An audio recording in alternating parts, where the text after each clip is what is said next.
Hi, my name's Elizabeth Warner. I'm in group number 3, and my topic is culture and music. My introduction is music is an ancient and deeply integrated tradition in some cultures. Passing down through generations, Latin music is an example of this. With its recognizable styles influencing other genres, music constantly changes all the time. But when you have something deeply rooted as Latin music, it starts to heavily influence other genres around it and will even make its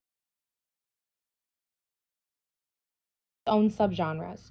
This project aims to understand different Latin music styles and their influence on non-Latin music and musicians over time.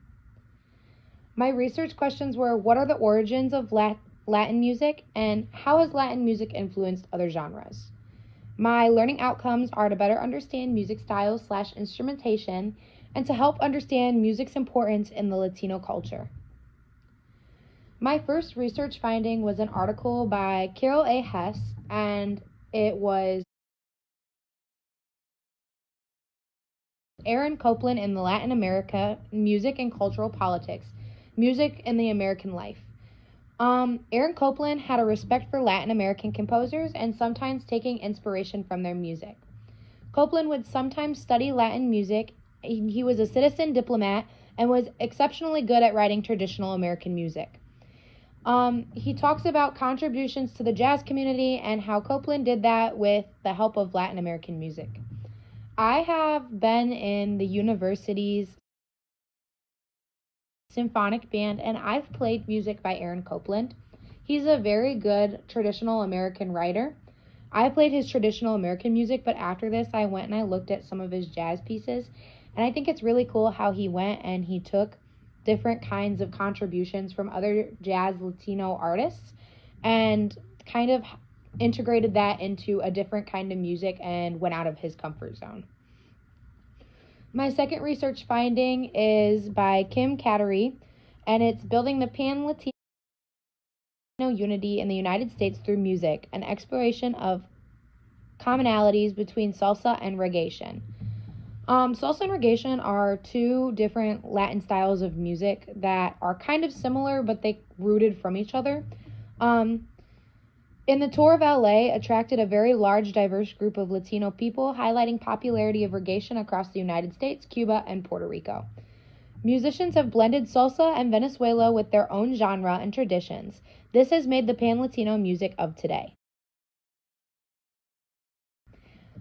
Cuba's debate on the salsa's origins highlight the diverse stylistic element form, different nations, and how it's contributed to the pan-Latin music. One thing that I really like about Latin music is that it feels like you're allowed to take from other kinds of genres. With American traditional music, there's one way how to do it, and when you kind of try to stray away from that, people kind of label it as bad. But with Latin music, it's something that you're able to form and shape into something, and people will embrace it instead of just calling it bad. My last research finding was by Pablo Vila, and it's Music and Youth Culture in Latin America, Identity Constructions, Processes from New York to Buenos Aires, Currents in Latin America, and Iberian Music.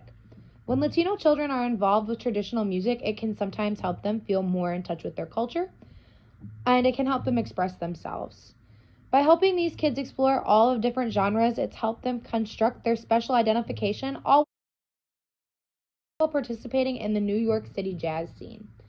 Music is used to advance identity claims in Latin American countries among Latinos and the United States. One thing that I think is really cool is that I found in all of my research is that Latino traditional music has influenced American jazz a lot.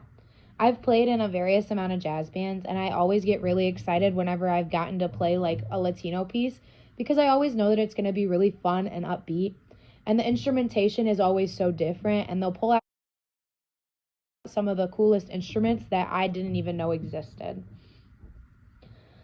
In conclusion, Latin music is rich in history and genre and has influenced American composers like Aaron Copland and has influenced salsa and reggaeton, contributing to the evolution of American jazz. Jazz has become what it is today thanks to Latin music, unique rhythm and syncopation, and contagious dance beat. It's also an effective way to help kids express themselves and find out a little more about their own culture. Overall, there's so many genres in Latin music that there's no way to exactly pinpoint an origin, but looking through everything, it's brought a new appreciation to the Latin community and that they've always deserved.